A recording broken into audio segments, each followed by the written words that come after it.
Good morning. Today is November 18th, Monday, November 18th, when I'm doing this video. And Sarit's going to be joining me in a minute. But welcome to an episode of Espresso with Aaron and Sarit. Since we're on Eastern Standard Time, I'm kind of done with coffee today.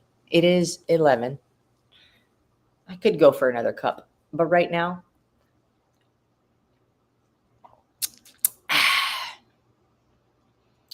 I'm going to have myself a peach mandarin fit aid. Okay. So, first things first, happy Monday.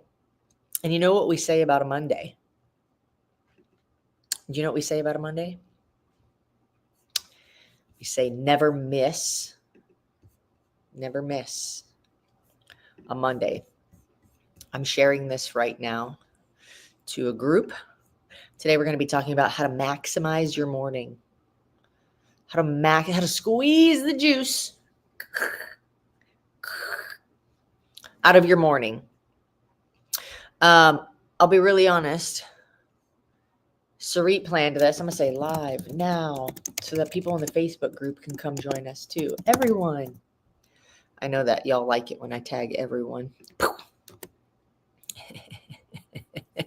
All right. Well, that's posting. I'm going to, what was I going to be honest about? Sarit has been planning these topics. And so I don't know exactly what she planned for you today, but by the time she gets here, I will have already delivered to you some magic. Okay. So how to maximize your morning. By the way, I'm very curious to know what you did over the weekend. What was exciting for you? Put it in the little chat or in the comments. What did you do this weekend to make yourself 1% better?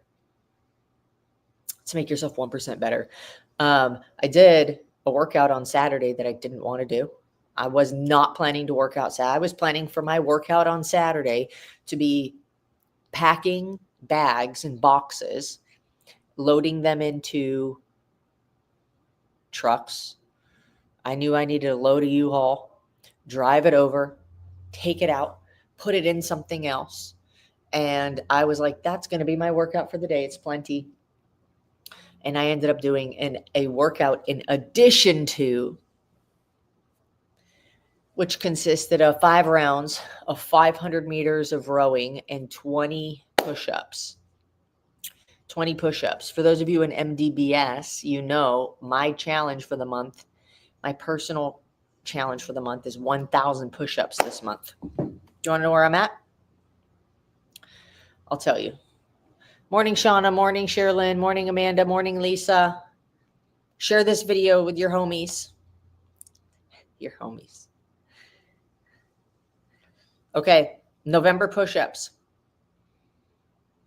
Today's the 18th. I bit my lip. Right here. I don't know what's up. Okay, I did 101 this morning. 101 push-ups, and I did 101 push-ups on Saturday. 0 push-ups were done yesterday. I'll admit it. 0 push-ups were done yesterday. So I don't know how many this is, and I'm not going to add it up, but I keep track. So 41, 60, 42. I was at 248 on the 5th. I was at 337 on the 9th. And if somebody wants to add up 337 plus 60 plus 10 plus 60, I think that's going to be 130 plus 80 is going to be 210, 310, 410, 412. Somebody check my math. If I'm right, that's going to be so impressive. So anyways, I have 1,000 push-ups to do, and I hope I'm higher than 412. I hope my math is off, and I hope that's 512 because still a lot of push-ups to do. Good morning, Deb. So I'm going to share with you guys how I maximize my morning. Number 1, let me think about how many things I have.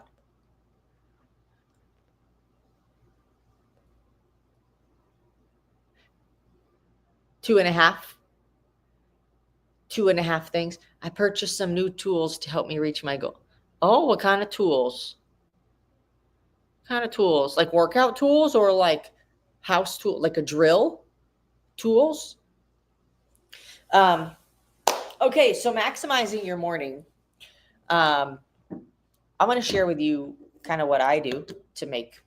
First of all, the morning time is the time that feels like you're determining how the rest of your day is going to go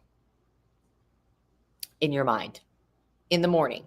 So how you start your day, like I heard a saying one time that says, what starts in chaos ends in chaos. So if you start your day waking up like late and you're frantically scrambling to get dressed, brush your teeth, and like, I don't know, if you have kids, do whatever you do with the kids and then scramble out the door so you can get to work either like right on time or a couple minutes late. It's really challenging to turn that around if you're not used to turning that around. So why start that way? Why start that way? So numero uno, I love to give myself more than enough time, more time than I know I need in the morning before whatever's going to start, whenever I'm going to leave the house, whenever things begin moving for the day.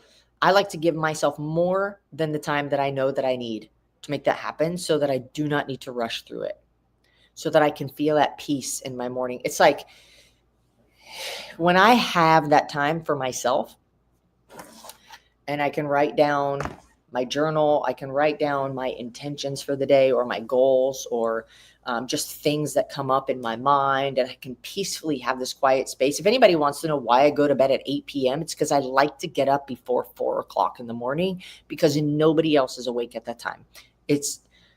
There's no interruption, so peaceful and quiet and sacred that I can just have space to myself before the rest of the world wakes up and everybody's flying at you like, oh, I need this from you. Oh, you have these emails, the kids, this, the school called, oh, work. And so it really helps ground me. So number one, I guess there is 3 things. Number one, to maximize my morning, I make sure that I have more than enough time that I need. The number 2 thing is I plan the night before so that I make sure there's as little things as possible, like mechanics to take care of or to do in the morning, because I have a routine, which is number 3, have a consistent routine. We've talked about this a lot before, especially if you're in our programs. But like having a consistent routine and a rhythm, we are creatures of habit. We love what we know about. We love to know what's coming. We love to be certain about what's happening. We love to have predictability. There's another side of us that likes surprises and things like that, but usually only good surprises. So having a routine, planning the night before, and then making sure you have more than enough time in the morning to do everything that you want to do. Not need to do, but that you want to do.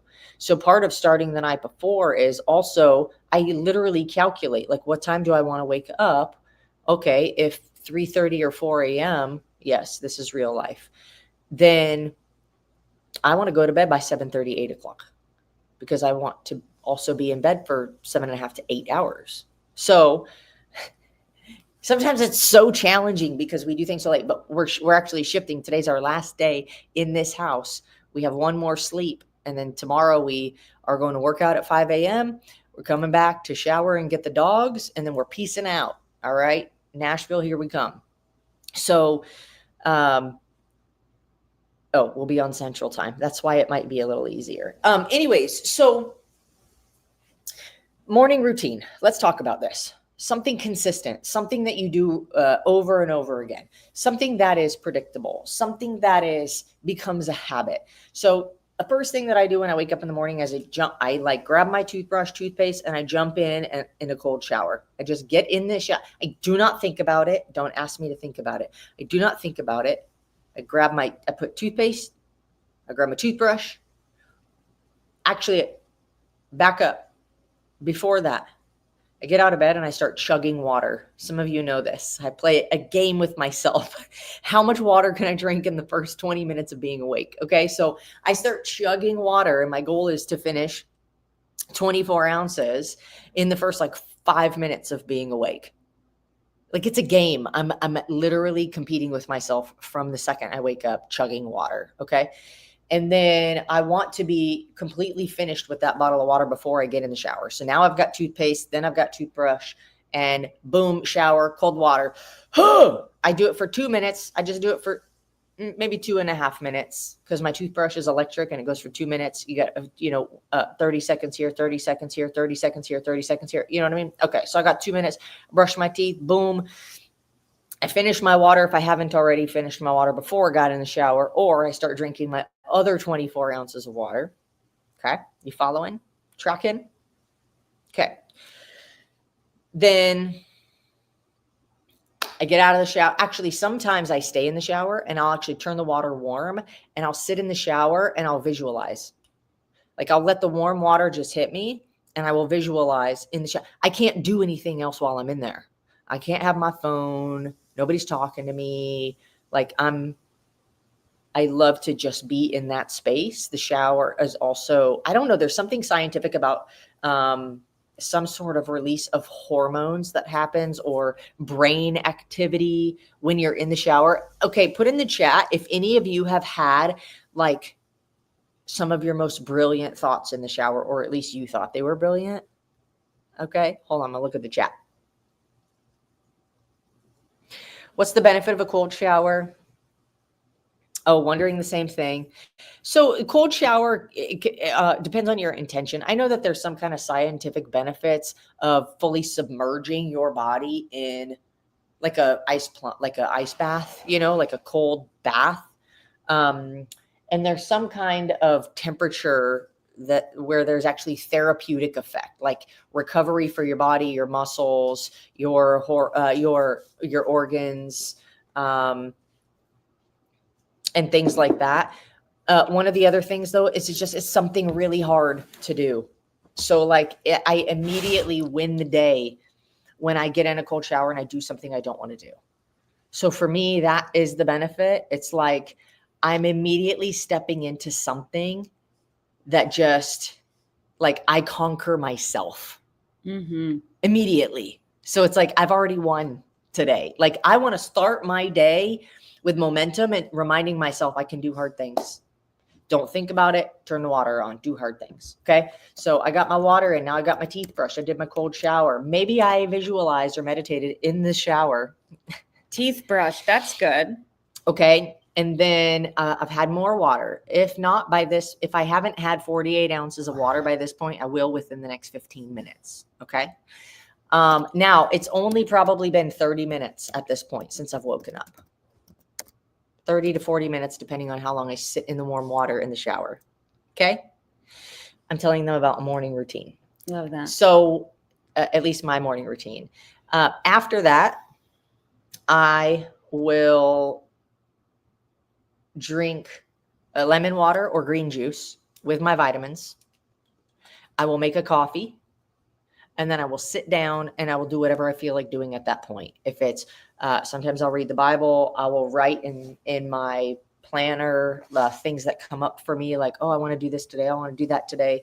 I'll kind of write down whatever thoughts come up for me. I'll write down goals that I have, things that I know that I want to accomplish for the week. And then I will usually get to some kind of work-ish that I like don't want to be bothered while I'm doing. And so that morning time is like just the most peaceful time. It is. So what we've gone over today, having a morning routine, planning the night before, including when you're going to bed, knowing when you want to wake up. And then also, what was the last thing I said, guys? There was 3.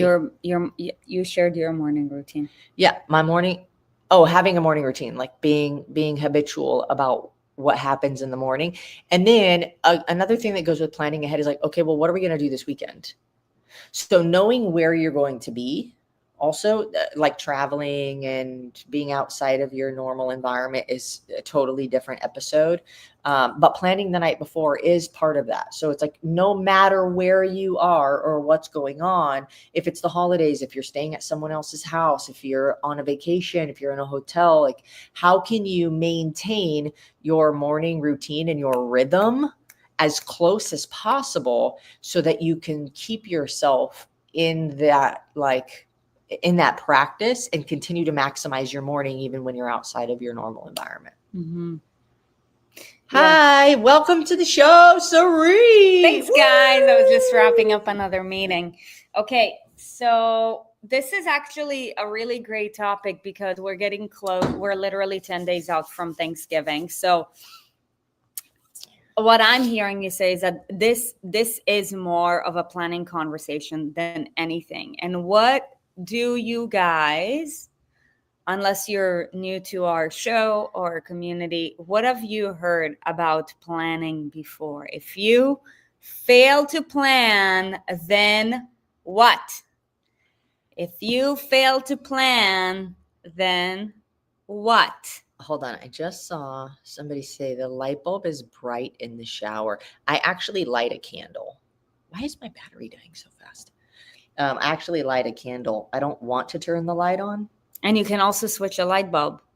And you can also switch a light bulb. Yeah. If you fail to plan, who's the first one? Here you go. Plan to fail. Melanie. McCammon, the award nice goes to the fastest typer. Nice job, McCammon. Okay, so if you fail to plan, you plan to fail. Now, I want to know from you guys, who in here is traveling for as part of their Thanksgiving plan?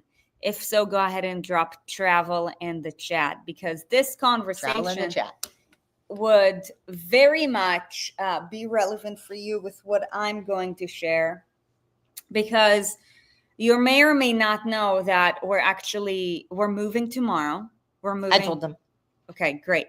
So our entire house is now like completely empty. Very echoey. Empty. The reason why we chose to move out tomorrow is because Mondays are like legit back to back to back to back to back to back. So it just made sense to plan everything so that we'll be move out ready by the weekend. And then, we'll do all of our calls, our meetings on Monday so we can be with you guys. And then tomorrow morning, after we're done with our morning routine, we out. So anyone? Okay. So Amanda Hansen, you're traveling. Does 11 miles count? Not quite. I would say probably if you either get to fly or an all-day travel. Like if you're not staying at your house type of thing. Yeah. So whether it's with regards to Thanksgiving travel or any travel, I was thinking to myself, actually on Saturday, after we were complete with our entire pack, and all of a sudden our house was just empty. And it's like, that moment, like after there was a storm, and it's like I took a deep breath and I was like, wow, okay, all right. Like the house real. It's real. The house looks great. We're ready. And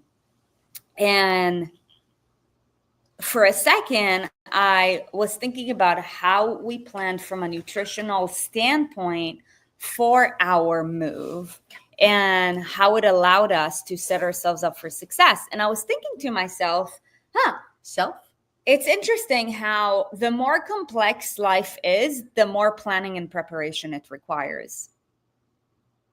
I'll say that hold again. On. The more complex life is, it's like the more you actually realize you can accomplish. Yes, and just hold on. Of course, the point is, it requires more planning and preparation, because so many times I hear people say that, like, come here, my honeys. But that's like the obvious one, right? Like if it's more complex, there's more planning. Yeah. But I share that because having a complex life, having a lot of moving pieces, traveling a lot for work, traveling a lot in a season is really not an excuse to not keep our standards up high and to like not check in with ourselves. So like, for example, when Aaron and I travel, our standards don't drop. Our standards don't drop. And we plan in advance so that we can be highly adaptable and we can continue to be consistent with what really matters to us. Like, I'll tell you, what matters to me is to make sure that I put clean food in my body, that I take care of my mind, my body, and my soul every single day.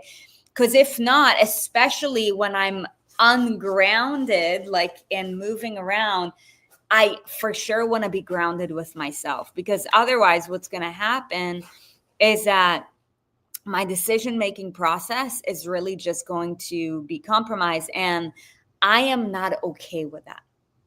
Okay. So when I was looking at our kitchen and how empty it was and how Can you see this?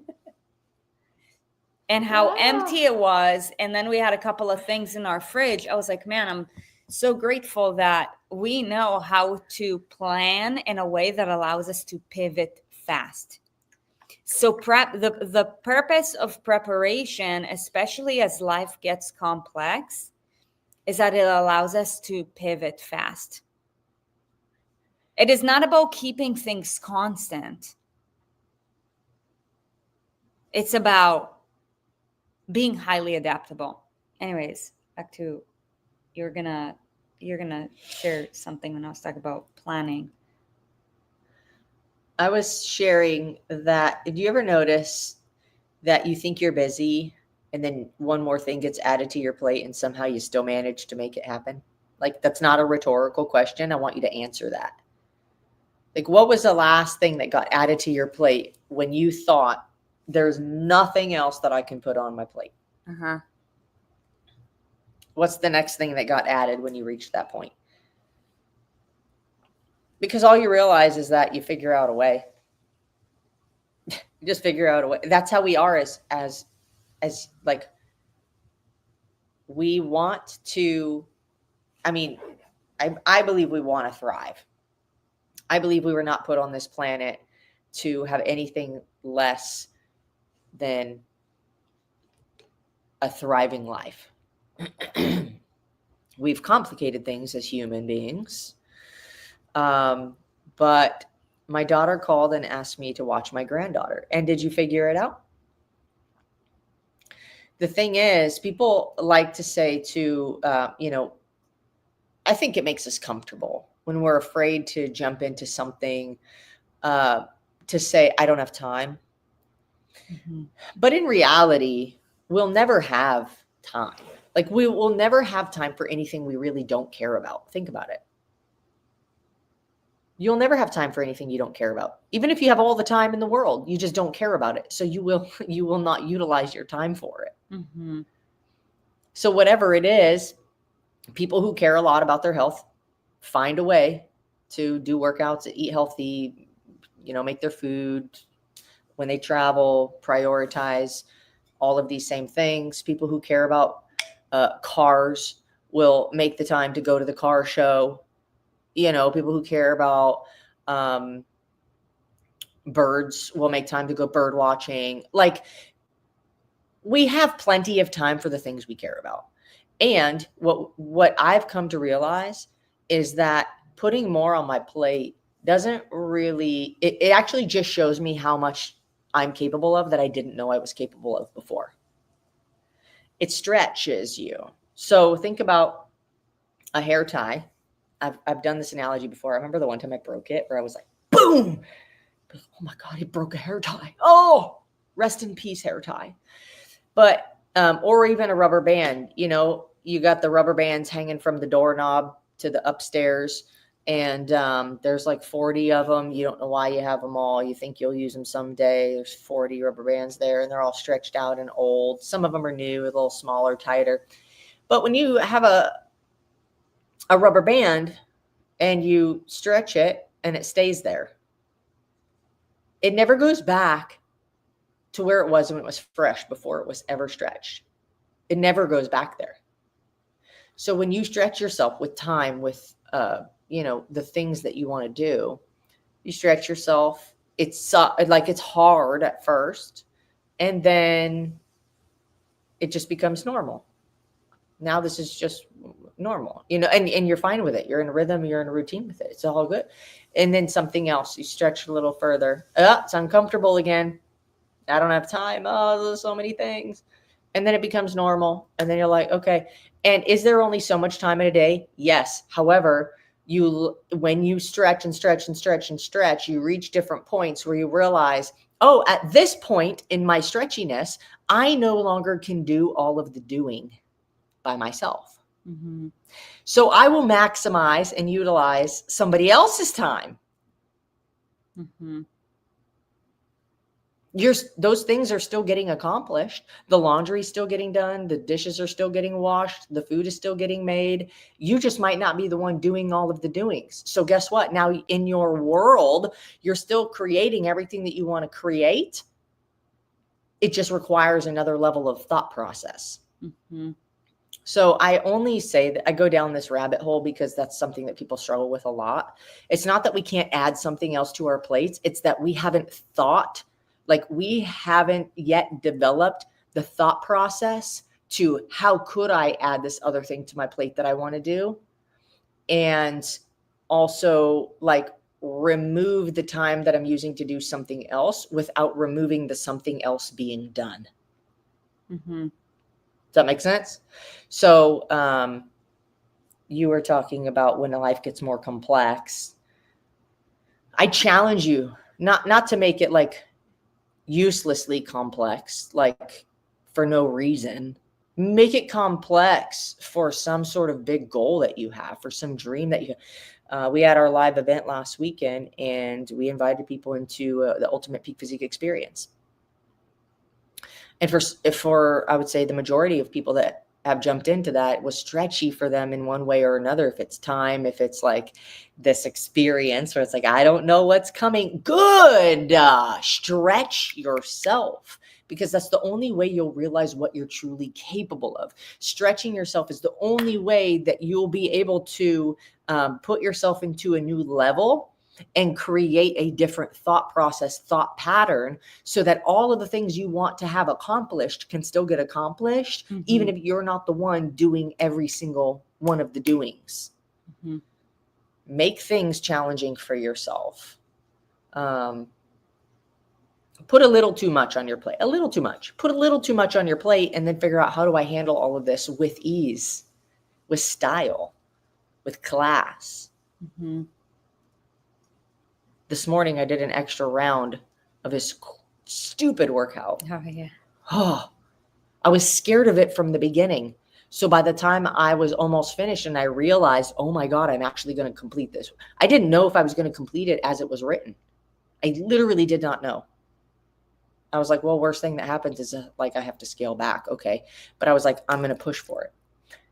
And I was like, oh my God, I'm finishing. I was like, the last thing that I wanted to do, the last thing on my radar was, oh yeah, good idea, do another round. And I did it because I knew another one of those things was like, put more on your, like add more, like stretch yourself, challenge yourself, go into the scary places, because those are the places that grow us the most. I went on a super tangent. I felt like it was super cool. Yeah. It has nothing to do with maximizing your morning except for winning the day. But I want to, so to add on to this is the power of experiences and environment. Because yes, we can train ourselves to go beyond our comfort zone, but here's the deal. That's like, that would create better progress than no progress. And the one thing, and this is why the live event was such an incredible experience, and this is why the Ultimate Peak Physique experience is going to be like such a growth filled experience, because even when we push ourselves beyond our comfort zone, left to our own devices, unless we are literally in this environmental pressure cooker, diamonds are made under pressure, we are only going to stretch ourselves so much, and therefore we're going to be able to see on the other side only so much progress. So that is the power of environment and experiences too. Yeah. Winning the day is one of the ways that I maximize. I maximize my whole day from my morning. So you can maximize your morning and then maximize your day from how your morning starts, which is another thing that I talked about. So like really waking up with plenty of time before things get going and moving and started, so that you're not starting your day in chaos and then just like continue. It's like, it's, do you ever see people falling on ice? Like your mom sends me this shit all the time, but like people slipping on, but they're like what is it? Home Alone, the movie Home Alone, where he just like keep slipping, and it's like he's gonna fall. He didn't fall yet. He's gonna fall. He didn't fall. Oh, and you keep catching yourself. It's like when you start your day in a frenzy, I feel like that's how the whole day goes. You're falling, but you haven't fallen. It just feels chaotic. And there's always an opportunity to shift. And when we ground ourselves with our intentions in the morning, it leads to a continued momentum throughout the day. So it also opens space to shift. Like if something does go sideways, you're like, but I've grounded myself this morning. So like you actually have space in your mind to think about, oh my God, I have a choice right now. Do I want to keep like slip and sliding on this ice, or do I want to choose to shift, get my feet back under me? You know, when you wake up in chaos and you're just like falling without falling, there's not a lot of brain space to be like even aware of what's happening. You're just living in the chaos. It's my experience of a lot of people in society today. It's like wake up late, chug coffee, eat a butter croissant, sit at a desk all day, complain about shit that I don't like, and then like go to bed super late, numb myself with something, and it's just chaotic. Like take a second to pause, to breathe, to ground yourself, to ask yourself what you want, to like breathe on purpose. Because when you give yourself that space, you create an awareness of your choice, of your ability to choose. When you're falling, all you can think about is not falling. And thinking about not doing something creates more of the same thing. Yeah, like a race car driver, when they say like NASCAR, they're like, if you look at the wall, like they say, don't look at the wall when they're driving, however many hundred of miles an hour they're going. If you look at the wall, you're going to crash into the wall. Your car will go where your head goes. And snowboarding, when I would teach people how to like spin, they go off a jump and they spin, I would, you always lead with your head, because your body will go, like your body will follow your head. So when you're about to go off a jump, you turn your head, and then what happens? Your shoulders go. And then what happens? The rest of your body you just keep looking over your shoulder, and your body goes. So it's like wherever you are focusing is where you will go. Yep, that's so good. And from a physics related standpoint, and from a mental standpoint too, everything affects everything.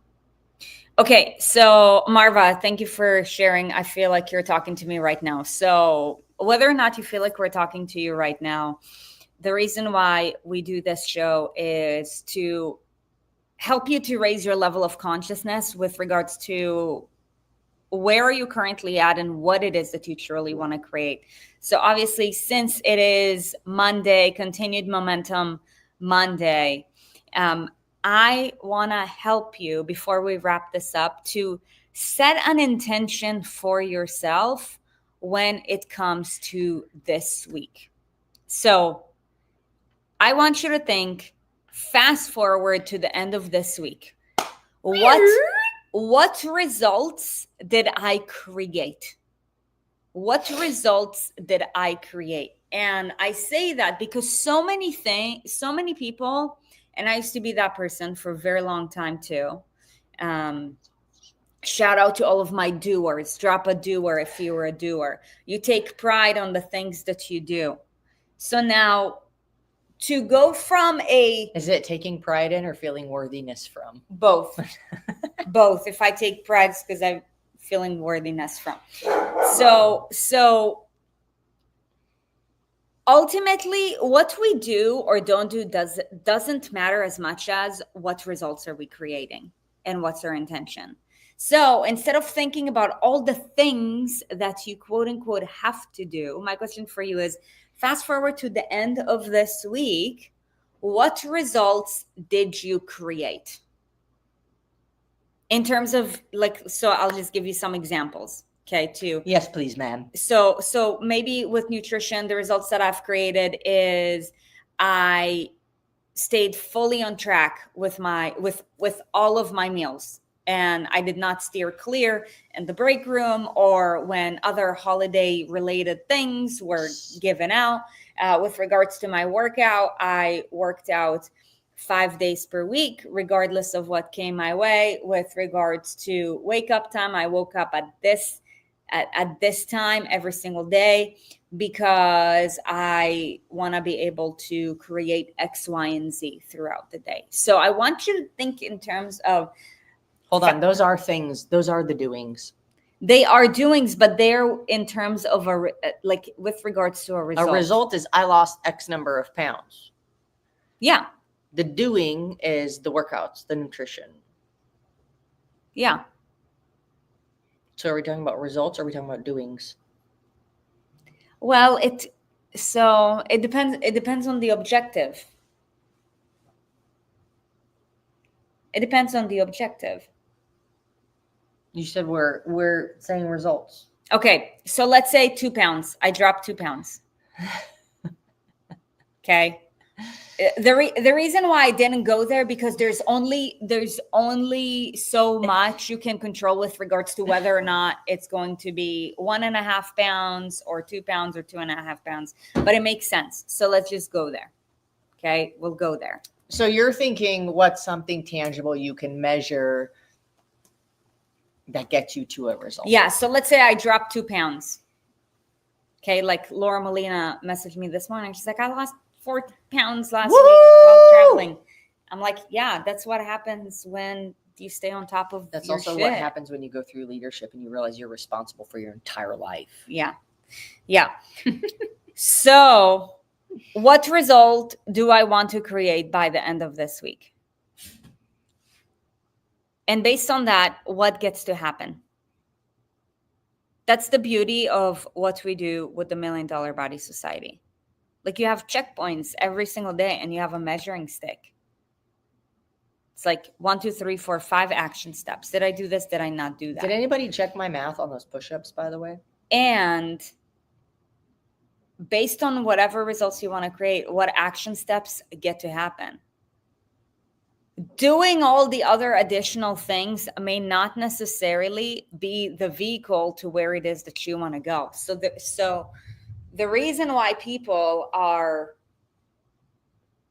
depressed, anxious, and I'm not talking about like from a genetic standpoint, things like that. I'm like, the reason why 50% of Americans are depressed and anxious, it's not because of genetic issues. Why do I know that? Because 100 years ago, only 1 in 500 people were clinically diagnosed as depressed. Listen to the episode that we recorded with Dr. Furman. But the reason why now it is just like a daily, popping pills is just such a common thing because number one, from a clinical standpoint, and Dr. Donahue was also talking about that at the live event, the reason why the conventional medicine labels people is because it allows them to clearly define what they're working with. So we also talked about last night how most medication and the agenda behind the FDA and big pharma and big soda is really job security. Mm-hmm. So anyways, the reason why lots of people in this country right now are depressed and anxious is not because they were born this way. It is because they actually they haven't been taught how to think for themselves, how to lead their life, and how to lead their day. Or how to have a vision for their lives, or how to care about what they're doing, like how to really do something that they care about doing. We go to school, we're told to get a job. We get a job that we think is going to make us money. And then our intention for doing anything that we do is to survive, not thrive, is to make money so that we can put food on the table, not to truly like live and experience the beauty of life. People who love life and experience the beauty of life are not depressed. They're not. When they have a vision, when they have goals, when they know what they're going after, when they're focused every day and they know what they're doing, you don't have time or energy to be like consistently sad. Everybody has feelings that are depressed, right? Like sad feelings, they're depressed. But to be a label, it is only my personal opinion that 90% of the people who are diagnosed depressed do not act like there is no genetic anything that would cause or create that. It's that they don't really know where they're going in their life or have a positive surrounding to lift them up, to help them to grow, to be better, to be working towards something that's meaningful to them. Yeah, and then when they open the news, it's like this happened, negativity. this happened. So then it's like, and our food makes us fat and unhealthy, and so our food of also course, makes us depressed. Our food makes us addicted, and then we feel like when we don't have those things, we like something's missing, or we're wrong, or we're bad, or we can't. Like, it's so messed up. I'm done with my soapbox. Well, it's not a soapbox.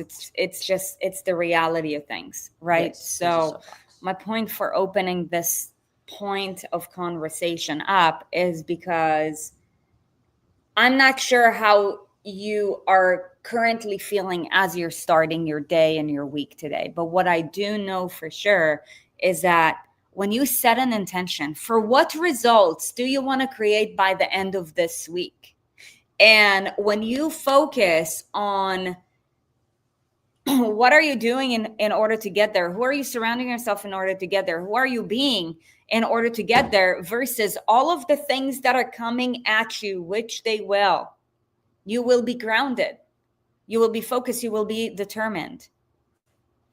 Getting off the wagon every single week is not okay. That's mediocre.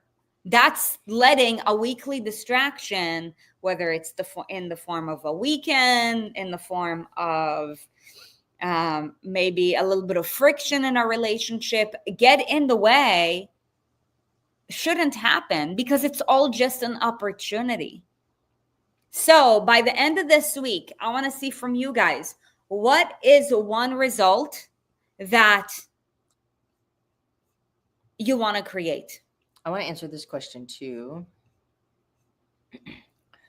How do you get out of a depressive state once you're there? So I'm not a doctor. I'm not going to talk anything about, I don't know, whatever doctors would talk about. I'm going to say, like, we are part of nature. To me, I think, like, get outside, get some sunlight, go walk in nature, do something meaningful to you. Do something that fires you up. Like it. I think a lot of people also don't do like hobbies or things like that, especially like I would say over the last 4 or 5 years have been really crazy. Like some people have to work like 3 jobs just to try to get food on the table. Like, that is not a life to live. And so our environment as a large thing has also become really challenging. And so a lot of people have given up things that they love to do because they feel like they just have to work all the time to not be homeless, or like, to be able to feed their kids.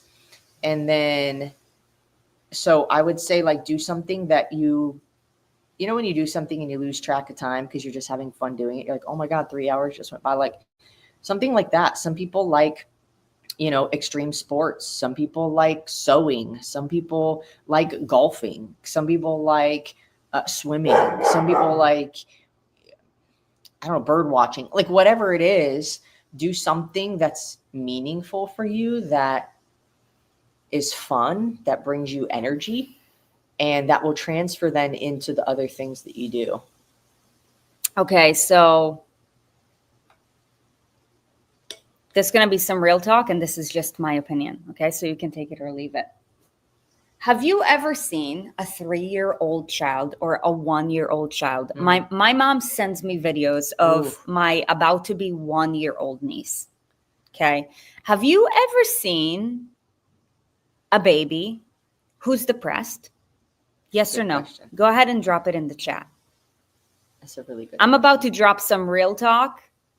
And maybe some of you guys might not like to hear it, but I want to open up, for those of you guys who are open-minded, I want to open you up to what I believe is the truth. No. Why? Because naturally, we're all happy. Naturally, we're all curious. Naturally, we're all adventurous. explorative. Yes, we have been conditioned. So many people have asked us, why are you moving? Because I'm ready for a fresh start. That's why. Yeah, what was I'm done. I'm done with this place. How many books does the average person read per year? I think not even one. No, most people, studies show that most adults have read less than five books in their entire life. After high school. Yes. After high school. Yeah, it's like we stop learning, we stop adventuring, we stop exploring. Let me get to my punchline. Naturally, we are not depressed. So Melanie, when you were asking, and I share this with so much love, how to get out of a depressive state? Stop doing things you don't want to do. You choose to. You choose to. Depression is a choice, my friends. Now, here's the thing. Just like high blood pressure, it's sneaky. It's silent. And guess what? The big ballers out there at the top that make a lot of the decisions in our country don't actually want us to know the truth. Why? Because when you are clinically depressed, you're a lifelong consumer. For any of you guys who are on depression medication, I'd love to know, how much do your depression medication cost you per month? Yeah, and then how hard is it to get off of it? Yep. They do it in a way where there's literally how do you call it, when like the body your body like adapts to it. You stop producing, I don't know if it's hormones, dopamine and endorphins. Yeah. You stop producing your own natural dopamine and endorphins. So when you go off of it, when you try to go off of depression medication, because your body now has been supplemented with those things artificially, and it's not creating its own, because the medication makes it like, oh yeah, I have enough of those things here, so I don't need to create anymore. You start to come off of it, and your body's not creating its own. And now it's very hard. It's possible. That's why you have to taper off and do it with the help of like a doctor that actually cares that you heal and not just continue taking this medication for the rest of your life. Okay, hold on. Yeah. Zoloft, I just asked Siri to be on Zoloft. Also, Deb says she's living proof. I know that. There's been other people in our community who have also totally proven this. And, you know, when you say like depression is a choice, some people might get a bit twisted up about that. But what she really means is like how you live your life is a choice, and how you live your life will determine how happy you are as a person. Yeah. Listen, I say this with so much love and compassion too, because no one told you that it became your choice. You didn't know that everything became something we conditioned ourselves to be okay with. So hold on. And I have, I just want to say I have a lot of compassion and love in my heart for people who got sucked into the trap. Yeah. It's a trick. It's a trap. Like my mom. It's a scam. Yeah. And I feel so deeply compassionate in my heart for those who've been scammed. And that's why we do what we do. Hold on. And even to this point, you know, what goes through my mind when I say these things is there's going to be some people who are so deep in it who get upset that we say that. Mm-hmm. And it's like, and it just makes me really sad. I just want everybody to know that there's hope. There is hope. And the first step, and thank you for asking for inspiring that, you know, conversation, Melanie, truly, is to become conscious that it became your new normal. Just like working out every day became my new normal when it wasn't, depression becomes a new normal for a lot of people. And here's when it gets really challenging. When we identify ourselves as something, and Dr. Donahue talked about that. When we identify ourselves as something, we now embody it. So it is very deep in our subconscious, and it's going to take a lot of time, a lot of effort, and a lot of intentionality to break away from it. And most people will tell you it is not possible. Why? Because we've also been taught that if something is going to be really challenging and it's going to take time and intentionality and energy, it is not for you. No, that's not the case. Look. Hey, and what if I love it. And what if I told you joy is not hiding anywhere? You don't need to go find it. Joy is literally, it is inside of all of us, and we get to choose to create it. So what will you do for yourself that will create joy? Because it is inside you eternally. Like you have it. It's, am I going to choose to create it and pull it out of me? It's not hiding in the corner somewhere. It's not playing hide and seek with you. Like joy is underneath the bucket in the backyard. Like, oh, come find me. No, like it's here. You get to pull it out and choose to create it. We have every single emotion that we have exists for a purpose. Otherwise, we wouldn't have it. Why do we have joy? We're meant to experience it. Why do we have anger? It teaches us something. We're meant to experience. Why do we have fear? It is on purpose. It's meant to teach. It's like a warning, like danger. Oh, okay, got it. Like, you know. So the issue is because of how our society has been developed. Not all of these emotions are interpreted the same way as they were 500 years ago. So I just want to give you some stats. So according to Google, the average monthly cost for Zoloft, which is an antidepressant, is $325 per month. Okay. Is it? So, yeah. Does insurance cover it for a lot of people though? I'm sure it does, because insurance company wants to make money too. Yeah. They want to be in on it. Anyways, so regardless of those mechanics, okay, I just want you to look at it from a big picture standpoint. So basically that's $3,900 per year. Now, people who go on Zoloft don't go on it for 6 months. They go on it for like 40 years. Okay. So let's do the math. When I talk about it, my battery so low? That their intention is to create lifelong consumers, we're talking about almost $200,000. My friends, your mind and your body is either your biggest liability or your biggest asset. And no matter what, you're paying a price. Are you paying a price to get it ahead, or are you getting a price to manage how backwards you're going? My battery's and that's why when people say, oh, I don't have, let's just plug it in. When people say, I don't have money to eat clean or to join a program that's going to help me to take better care of myself. Yes, while it might be sketchy. And this is why whenever I talk to people, I always help them to come up with solutions. Why? Because no matter what, I know for sure all of us, my friends, all of us, we're all paying something. The question is, what do you want to be paying for?